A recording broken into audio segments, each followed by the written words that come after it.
ये एपिसोड शुरू होता है सियोंग और सियोन के बीच की बातों से।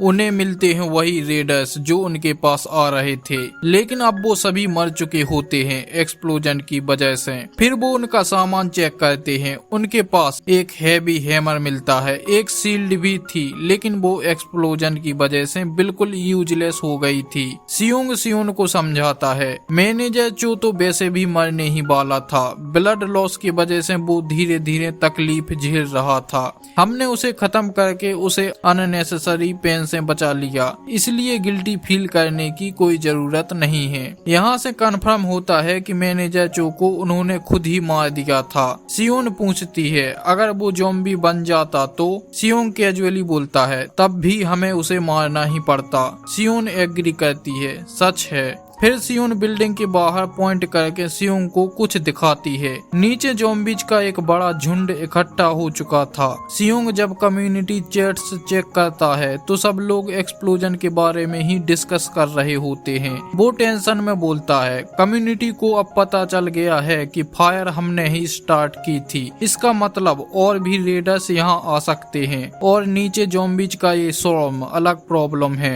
कुछ टाइम गुजरने के बाद दोनों पैनल्स के पास बैठकर बात कर रहे होते हैं। सियोंग बोलता है मैं कल से देख रहा हूँ ज़ॉम्बीज धीरे धीरे फिर से फैल रहे हैं, शायद लॉबी में कदम रखने की भी जगह ना हो। हम उन्हें इमरजेंसी एग्जिट पर कब्जा नहीं करने दे सकते। कल तक या मैक्सिमम परसों तक हमें निकलना ही होगा। ये कहकर वो फ्लैश लाइट उठाता है और बोलता है चलो पहले फर्स्ट फ्लोर पर सिचुएशन चेक करते हैं। दोनों नीचे जाने लगते हैं। तभी सियोन अलर्ट होकर बोलती है तुमने अभी कोई आवाज सुनी?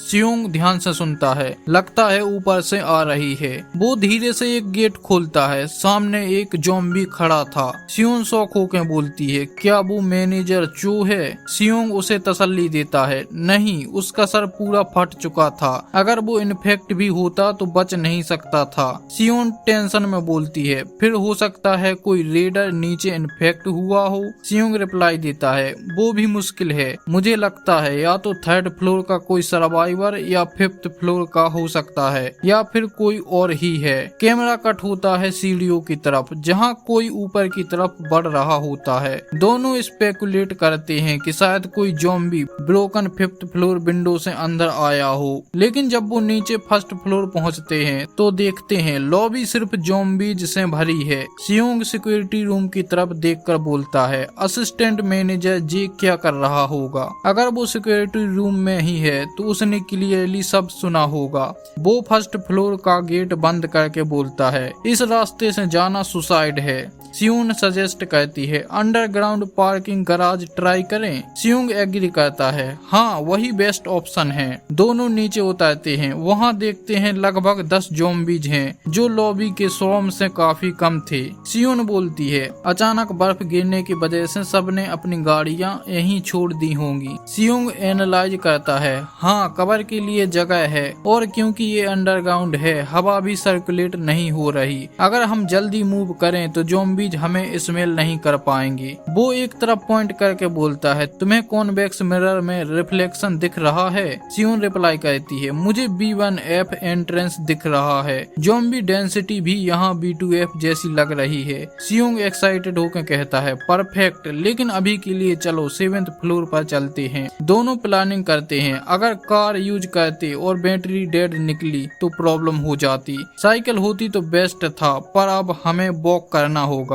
टेम्परेचर -35 डिग्री होता है। निकलने के 5 घंटे पहले दोनों अपने कंबल ओढ़कर फ्लोर पर लेटे होते हैं। सियोंग पूछती है तुम सो नहीं पा रहे हो ना? तुम बार बार पलट रहे थे। सियोंग एडमिट करता है हाँ मुझे बुरा लग रहा है उस फर्स्ट फ्लोर के इंसान के लिए, वो ट्रस्टवर्दी लग रहा था। सियोंग बोलती है अगर असिस्टेंट मैनेजर उस पर ट्रस्ट करता है तो अनफॉर्चुनेट है, बाहर और भी डेंजरस लोग मिलेंगे। सियोंग पूछता है अगर वो आदमी आता तो क्या तुम उसके साथ ज्वाइन करने के लिए रेडी होती? सियोंग हाँ बोलती है। तब सियोंग फोन निकालता है मैं थोड़ी देर के लिए अपना फोन यूज करूंगा, ब्राइट लगे तो इग्नोर कर देना। वो असिस्टेंट मैनेजर जे को मैसेज करता है हम 7th फ्लोर पर हैं, कल 6 AM first floor emergency exit पर आ जाना। जाना अगर साथ चलना है तो। अगले दिन एपोक्लिप्स का 17वां दिन 5:40 AM। सियोंग कम्युनिटी चेक करता है, कोई रिप्लाई नहीं आया। फिर भी वो सियोन से कहता है हो सकता है वो इमरजेंसी एग्जिट पर वेट कर रहा हो,